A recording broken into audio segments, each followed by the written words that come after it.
बरसात में अमीर ससुराल आए गरीब मायके वाले। शांति, मैं सोच रहा था कि क्यों ना हम अंकित की शादी करा दें। अब उसकी शादी की उम्र हो गई है। जी सही कहा आपने, हमें कोई अच्छी लड़की ढूंढकर अंकित की शादी कर देनी चाहिए। लेकिन शांति, पहले हमें इस बारे में अंकित से बात करनी चाहिए। हो सकता है वो पहले से ही किसी लड़की को पसंद करता हो। मैं एक काम करता हूँ, उसे बुलाता हूँ और उससे इस बारे में पूछता हूँ। अंकित बेटा, इधर तो आना। जी पिताजी, बोलिए। अंकित, मैं और तुम्हारी माँ सोच रहे थे कि अब तुम्हें शादी कर लेनी चाहिए। तुम्हारी शादी की उम्र हो गई है। अगर तुम किसी लड़की को पसंद करते हो तो तुम हमें बता सकते हो, हम उसके घर जाकर शादी की बात करेंगे। जी पिताजी, मैं एक लड़की को पसंद करता हूँ। उसका नाम मोती है और वो मेरे ही ऑफिस में एक एम्प्लॉय है। क्या, एक एम्प्लॉय? मैं एक मामूली सी लड़की को अपने घर की बहू नहीं बनाऊंगी। मेरी बहू का स्टैंडर्ड हमारे जितना हाई होगा, समझे तुम? तो उस लड़की का ख्याल अपने दिल से निकाल दो। लेकिन माँ, मोती बहुत अच्छी लड़की है और मैं उससे प्यार करता हूँ। अगर मैं शादी करूंगा तो सिर्फ मोती से ही करूंगा, वरना जिंदगी भर कुंवारा रहूंगा।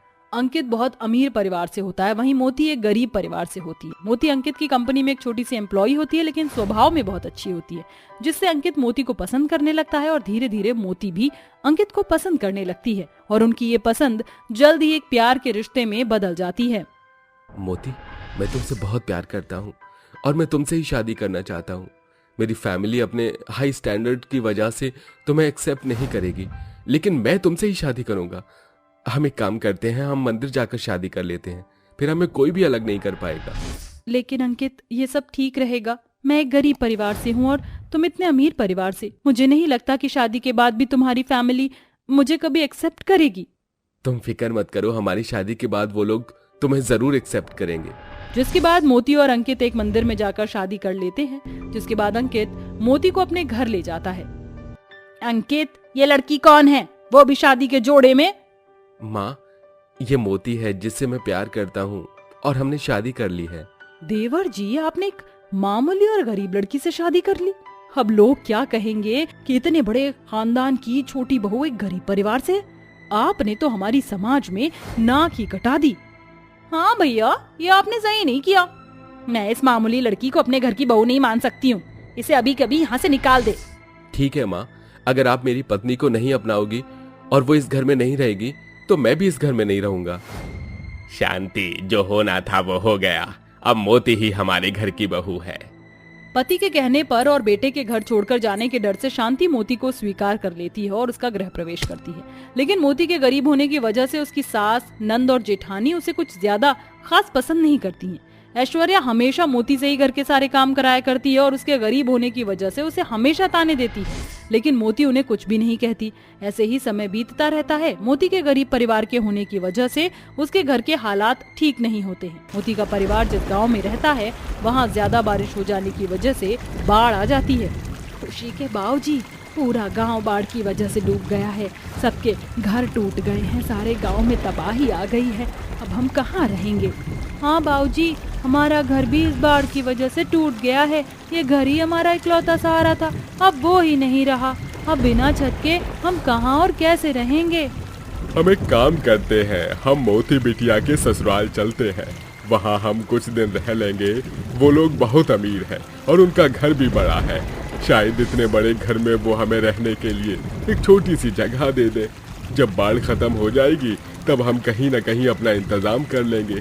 फिलहाल हमें वहीं चलना चाहिए, वरना इस बाढ़ में हम लोगों का बचना मुश्किल हो जाएगा। रोशन की बात पूरे परिवार को ठीक लगती है, जिसके बाद वो मोती के घर जाते हैं।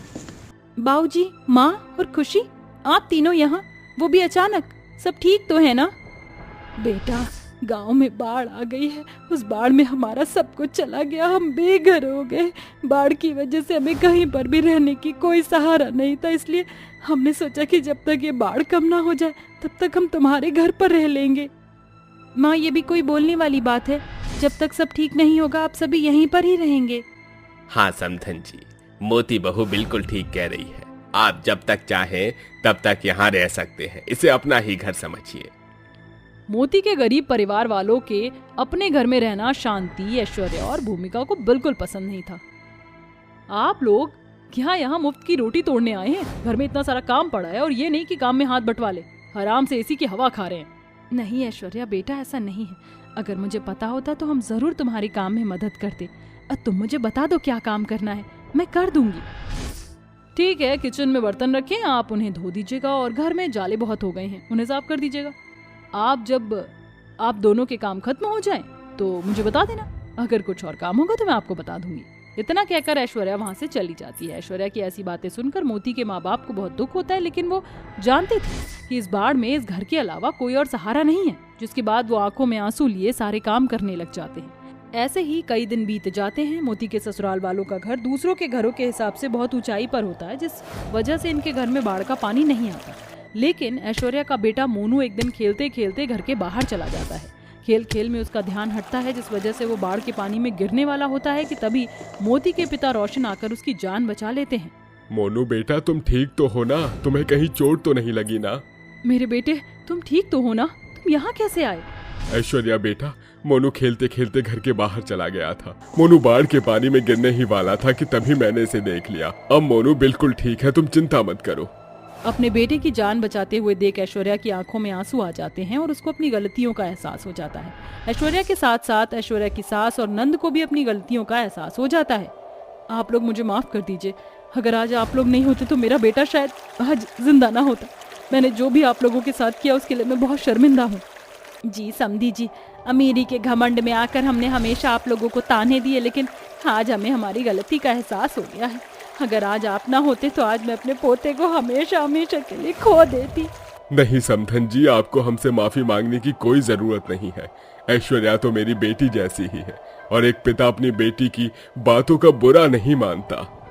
और आप तो हमारी समधी हैं, आप माफी मत मांगिए। रोशन की बात सुनकर सभी की आंखों में आंसू आ जाते हैं, जिसके बाद सभी का बर्ताव मोती और उसके परिवार के लिए अच्छा हो जाता है। अब धीरे धीरे बाढ़ भी कम होने लगती है। बाढ़ में जिन जिन लोगों के नुकसान हुए हैं सरकार उन्हें अच्छे खासे पैसे देती है, जिसके बाद मोती के मायके वाले उन पैसों की मदद से अपनी नई जिंदगी की शुरुआत करते हैं और मोती भी अब खुशी खुशी रहती है। अनीता नाम की एक काली सावली लड़की अपने छोटे से घर में अपनी 2 बेटियां रिया और कविता के पास बैठी रो रही थी। रिया की उम्र 5 साल थी और कविता की उम्र 3 साल थी। माँ, पिताजी आपको हर समय मारते क्यों हैं? वो आज भी आपको कितनी बेरहमी से मार कर गए। पिताजी अच्छे नहीं है माँ, वो बहुत गंदे हैं। नहीं रिया बेटी, अपने पिता के बारे में ऐसा नहीं कहते। तभी अनीता का बूढ़ा ससुर दर्पण, जो चारपाई पर अपने छोटे घर में लेटा हुआ था, वो अनीता से कहता है, अनीता बहू, तू यहाँ से चली जा बेटा, वो आनंद तुझे जान से मार देगा। अपनी बेटियों को लेकर इस घर से कहीं दूर चली जा बहू और खुशी से अपना जीवन बिता। नहीं ससुर जी, मैं आपको और अपने पति को छोड़कर कहीं नहीं जाऊंगी। अगर मैं यहाँ से चली गई तो आपका और आनंद का ख्याल कौन रखेगा? किस मिट्टी की बनी है तू बहू? तेरा पति आनंद तुझ पर रोज इतना जुल्म करता है, तुझे मारता है, पीटता है, फिर भी तू उस पति के बारे में इतना सोचती है। तू क्यों इतना जुल्म सह रही है बहू? शायद यही मेरे भाग्य में लिखा है। एक न एक दिन तो मेरे पति को मुझ पर दया आएगी। आनंद के सर से उसकी माँ का साया तो हट चुका है। अब अगर मैं भी आनंद को छोड़कर चली गई तो वो बहुत अकेले हो जाएंगे ससुर जी। काश कि आनंद तेरी इस अच्छाई को समझ पाता बहू। कुछ साल पहले अनीता की शादी आनंद नाम के एक गरीब लड़के से हुई थी। अनीता का रंग बहुत ही काला सांवला था। माता पिता के कहने पर आनंद ने अनीता जैसी काली सांवली लड़की से शादी कर ली थी। शादी के पहले दिन, आनंद जा, बहू को अपने कमरे में ले जा। आनंद अनीता के साथ अपने कमरे के पास आता है। सुन ओए काली कलुटी, खबरदार जो मेरे कमरे में कदम भी रखा तो। जी ये क्या बोल रहे हो आप? मैं तो आपकी पत्नी हूँ ना। तभी आनंद गुस्से में आकर अनीता को एक जोरदार चांटा मार देता है। काली कलुटी, तुझसे शादी मैंने केवल अपने माता पिता के कहने पर की है। मैं तुझे अपनी पत्नी के रूप में कभी स्वीकार नहीं कर सकता। तभी आनंद अनीता को फिर से एक चांटा मारकर कमरे के अंदर चला जाता है और कमरे का दरवाजा अंदर से बंद कर देता है। ये देखकर अनीता कमरे के बाहर बैठी रो रही थी। अगले दिन सवेरे अनीता सबके लिए चाय बनाती है और सबको चाय देती है। आनंद जैसे ही चाय का पहला घुट लेता है, वो सारी गर्म चाय अनीता के चेहरे पर फेंक देता है। मेरा चेहरा! 2 कौड़ी की काली कलूटी, तुझे चाय बनाना भी नहीं आता? क्या तेरे माता पिता ने तुझे चाय बनाना भी नहीं सिखाया? आनंद का ऐसा रूप देखकर आनंद के माता पिता दर्पण और दामिनी के होश उड़ जाते हैं। ये क्या किया तूने आनंद? बहू के चेहरे पर गर्म चाय फेंक दी। आनंद, ये क्या तरीका है? तुम्हारी इस हरकत से बहू को कितनी तकलीफ हो रही है। ये कैसा जालिम अवतार ले आए तुम अपने अंदर? ऐसा कौन करता है? बेचारी बहू का पूरा चेहरा जला दिया। बता बहू। ओहो बहू, तेरा चेहरा तो पूरा जल गया। अनीता का चेहरा गर्म चाय की वजह से पूरा जल चुका था। तभी दामिनी अनीता को लेकर पास वाले डॉक्टर के पास आती है, जहां डॉक्टर अनीता का इलाज करते हैं। शाम का समय, अनीता के चेहरे पर बड़े बड़े छाले आ चुके थे। अनीता अपने कमरे में बैठी दर्द के मारे रो रही थी। तभी आनंद शराब के नशे में धुत अपने कमरे में आता है। काली कलूटी, मैंने तुझे मना किया था ना कि इस कमरे में कदम मत रखना, फिर भी तू मेरे कमरे में आई। तभी आनंद अनीता के पास आता है और अनीता के चेहरे के छालों को जोर से दबाकर उन्हें फोड़ने लगता है। ऐसा दर्दनाक मंजर देख रूह तक कांपने लगती है। अनीता बेचारी दर्द के मारे चिल्लाने लगती है। जालिम आनंद को उस बेचारी अनीता पर जरा भी रहम नहीं आता। नहीं नहीं आनंद, मुझे बहुत दर्द हो रहा है। छोड़िए मुझे। माँ जी, ससुर जी। बहुत शौक है ना तुझे मेरी पत्नी बनने का। अब देख मैं तेरा जीवन कैसे नर्क बनाता हूँ। आनंद पूरी रात अनीता को मारता रहा। अनीता बेचारी दर्द के मारे चिल्लाने लगी। यूं ही कई साल बीत जाते हैं। पति के हाथ की रोज रोज मार खाकर अनीता बेचारी परेशान हो चुकी थी। अनीता की सास दामिनी की भी मौत हो चुकी थी। अनीता 2 बच्चों की माँ भी बन चुकी थी। अनीता की एक बेटी रिया 5 साल की थी और एक बेटी कविता 3 साल की थी। अपने पिता का ऐसा जालिम अवतार देखकर अनीता की दोनों बेटियां भी आनंद से बहुत डरती थीं। आनंद अपनी दोनों बेटियों को एक पल के लिए भी प्यार नहीं करता था। वो अनीता की तरह उन्हें भी मारता था और उनसे नफरत करता था। आनंद का पिता दर्पण पैरालिसिस बीमारी का शिकार हो चुका था, जिसके चलते वो हमेशा घर में चारपाई पर ही पड़ा रहता था। एक रात अचानक तेज बारिश हो रही थी। ऐसा खौफनाक मौसम देखकर अनीता और उसकी दोनों बेटियां घबराने लगते हैं। माँ, पिताजी अब तक आए क्यों नहीं? बाहर तो कितनी तेज बारिश हो रही है। घबराओ मत बच्चों, तुम्हारे पिता आ जाएंगे। नहीं माँ, पिताजी घर में नहीं आने चाहिए।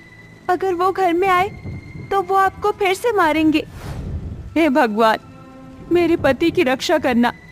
पता नहीं इस तूफानी बारिश में वो कहाँ होंगे।